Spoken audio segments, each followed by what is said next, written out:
Hey guys, my name's Andrew, and today I wanted to make a video about how to save you money on your internet connection and possibly TV service as well. I've worked for a internet service provider in the past, and I've actually gained a lot of knowledge on how to save money that I've applied over the last couple of years to save my own money on paying for my own internet connection. So the first thing I wanted to go over with you is just some of the prices that these service providers are charging for some of the internet connections that they're offering. In my case, let's go ahead and see if we can go ahead and find this here. Let's go ahead and do this and see what comes up. So these are just some of the prices that service providers are offering. This is in fact the package that I'm currently on, which is the preferred, and ideally I should be paying $55.99 a month, which is an outrageous price for what they're offering. But in fact the price that I'm paying for is $19.99 for 6 months, and I've been keeping that up for the last 2 years or so, and have been paying a lot less for my internet service than that price over there. Secondly, let's look at AT&T Uverse. They offer $15.99 for TV service and a few other things, or $29.95 per month for internet service. So what you can do is shop around and find out who's offering the best deal. I'm not recommending as of right now to switch, but I'm recommending that you shop around so you know what is available. And we're going to use that to leverage our bargain against our service provider to get that resolved. In my case, Cox Communication. What I'll do is every couple of months I'll receive a flyer in the mail from CenturyLink about how I can get $14.99 a month for 5 years if I sign up with them, or $19.99 for 6 months, or something like that. Usually get a ridiculous deal, something that's a lot better than what my current service provider is offering. So what I'll do is I'll keep that flyer itself until my bill goes back up. In your case, if your bill is already high, then use it right away. But give your service provider a call. Now, I only have 3 rules as to how to get this working and how to get this working in the easiest manner possible. Rule number 1 is no matter who you call, no matter what department you get, I should say, always ask to speak to the cancellations or retentions team. They are the only ones that have the ability to retain customers. That's what their job is. They want to make sure that you don't cancel service with them, and they'll do whatever it really takes to ensure that that's done. So don't talk to tech support, don't talk to sales, and don't talk to billing. If you have a billing problem, deal with billing. If you have a sales problem, deal with sales. And then if you have something technical related, then talk to technical support. But otherwise, for something like this, just go ahead and talk to retentions or cancellations. Now, second rule that I have is always be nice to the person that you're talking to. Nobody wants to help something that's not being nice to them. And lastly, if that person's being rude or being unhelpful, do not ask to speak to their supervisor, as odds are their supervisor is probably going to be a douche as well. Now, in my case, for example, like I mentioned earlier, I get a flyer that says $19.99 for 6 months or $19.99 for a year. So I'll call up Cox Communications and I'll ask them to speak to retentions. Once I get them on the line, I'll go ahead and let them know that I've been a customer with them for a very long time, in my case about 7 years, and that I want to keep my service with them and that I don't want to switch, but that I'm forced to just because of a better price from a different provider.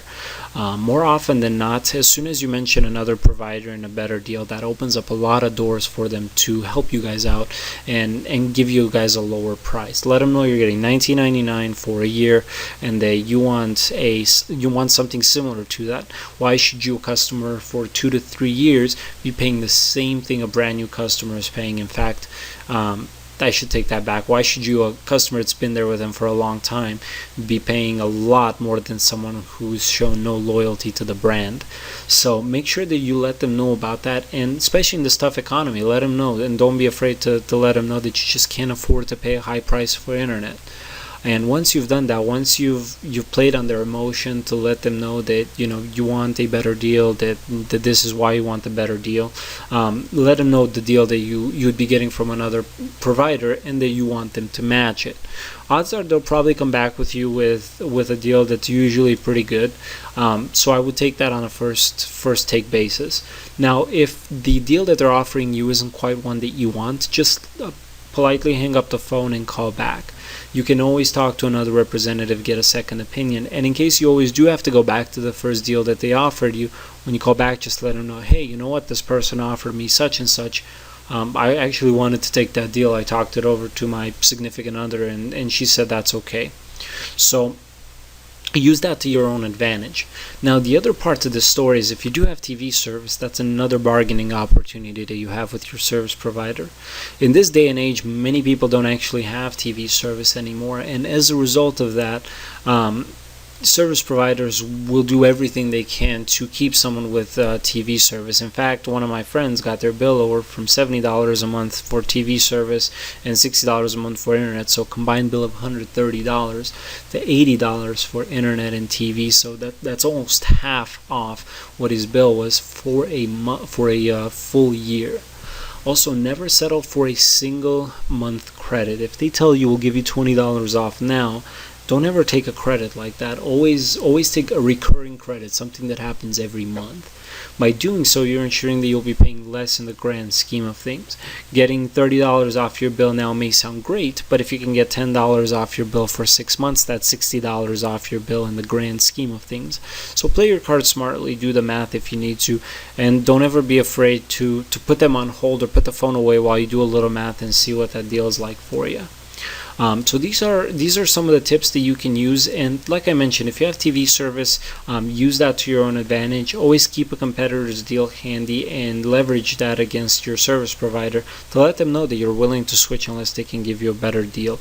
They want to retain your business, not piss you off. Likewise, don't piss off those representatives. One bad call can ruin their day, and then someone like yourself may get them on the next call, and when you call in, they'll be pissed off from speaking to some guy who was an asshole to them earlier, and they'll be less inclined to help you. So don't be that person. Lastly, the only other thing that I can suggest is doing your research and finding out what would be best for you. And worst case scenario, if they're not willing to go down in price, don't be afraid to go to a different provider and try out a new service. You don't have to stay with them. You could try it for a month and then go back to your current service provider, as most of the times most service providers have a 30-day try clause that allows you to try that service for 30 days before deciding if you want to keep it or not. Like always, if you have any comments or any questions, go ahead and leave them in the comment sections and I'll go ahead and answer those. Otherwise, I will see you on the next video. Thank you for watching.